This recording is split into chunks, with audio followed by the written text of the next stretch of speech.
এষাৰ অসমবাসী ৰাইজ বিশেষ মই কেইটামান কথা ক'ম আৰু কথাখিনি শুনিব সকলো ৰাইজে। আৰু যদি মোৰ ভুল চুল হয়, অপৰাধ হয়, মোক নিজৰ সন্তান ভাবি মোক ক্ষমা কৰিব।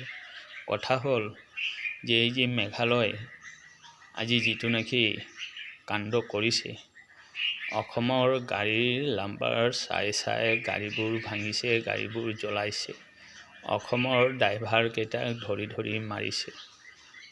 এই যে কামবোৰ কৰিছে, তেওঁলোকে অকণমানো ভবা নাছিল নেকি যে আমি যে এই কামটো কৰিম আৰু কালিয়েতো অশান্তিৰ সৃষ্টি আহিব, ৰাস্তা ঘাট বন্ধ হৈ যাব, আমাৰ মেঘালয়ৰ মানুহটো অসমত ঢেৰ আছে, তেতিয়াহ'লে তেওঁলোকৰ ওপৰতো অশান্তি আহিব। সেই দল সংগঠন যোনেই কৰিছে এই কামটো, তেওঁলোকে অকণমান চিন্তাধাৰা কৰিছিল কি কৰা নাই। মই ক'ব বিচাৰোঁ যে যিকোনো কাম কৰিবলৈ হ'লে আপোনালোকৰ নিজৰ চৰকাৰৰ লগত লাগক, কিন্তু ওচৰ চুবুৰীয়া যিটো এটা ভাই ককাইৰ লেখীয়া আকৌ ষ্টেট আছে, তেওঁলোকৰ লগত কিয় লাগিব? তেওঁলোকৰ লগততো শত্ৰুতা নাই ন। আপোনালোকৰ সেই মেঘালয়ৰ কিবা আমি গৈ পেলাই সমাধান কৰি দিব পাৰিম নেকি? আমি নোৱাৰোঁ নহয়। আপোনালোকৰ সমাধানটো আপোনালোকে নিজে কৰিব লাগিব চৰকাৰৰ।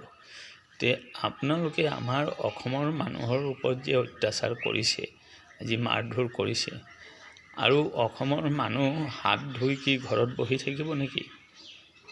অকল মেঘালয়ৰ মানুহৰে খং আছে, তেওঁলোকৰ বোলে শক্তি আছে, তেওঁলোকৰ গাত তেজ আছে, অসমৰ মানুহৰ গাত তেজ নাই নেকি? তে মই ক'ব বিচাৰোঁ এই অশান্তিবোৰ কিয় আনিব বিচাৰে? আজি দুদিন আগত অৰুণাচল, এইফালে অসম, আজি অসমৰ কেইবাজনক গুলি কৰিছে, আকৌ মাজে মাজে নাগালেণ্ডেও হিমালয় লাগে। এইবোৰ অশান্তি কিয়?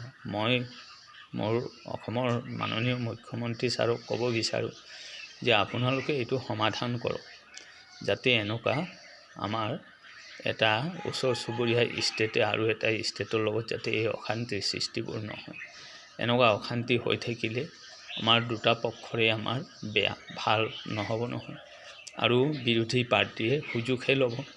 আজি যদি আমালোকে কৰোঁ, তেতিয়া বিৰোধী পাৰ্টী সুযোগ ল'ব।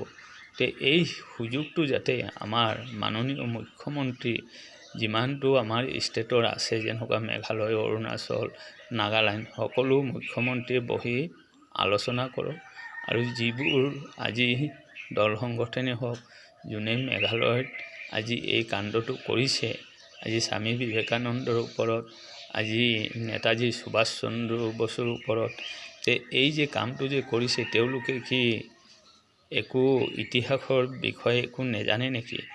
আৰু এই মহাপুৰুষ ব্যক্তিবোৰক যে আজি এনেকুৱা অপমান কৰিছে, এইটো গোটেই ভাৰতেইটো জানে, আৰু গোটেই ভাৰতবৰ্ষই তেওঁলোকক শ্ৰদ্ধা কৰে।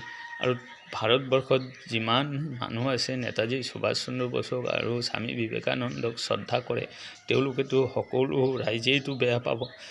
এই বেয়া কামবোৰ যে কৰিছে, মই ক'ব বিচাৰোঁ মেঘালয় চৰকাৰক যে আপুনি কঠোৰতকৈ কঠোৰ শাস্তি দিয়ক, আৰু যিবোৰ এই নেতাজী আৰু সুভাষ চন্দ্ৰ বসুক অপমান কৰিছে, তেওঁলোকে যাতে যাৱজ্জীৱন যাতে তেওঁলোকৰ জেল হয়, আৰু যিমান অসমৰ গাড়ী ভাঙিছে, অসমৰ মানুহক মাৰিছে, তেওঁলোকৰ ক্ষতিপূৰণ যাতে এই দল সংগঠনেহে দিব লগা হয়।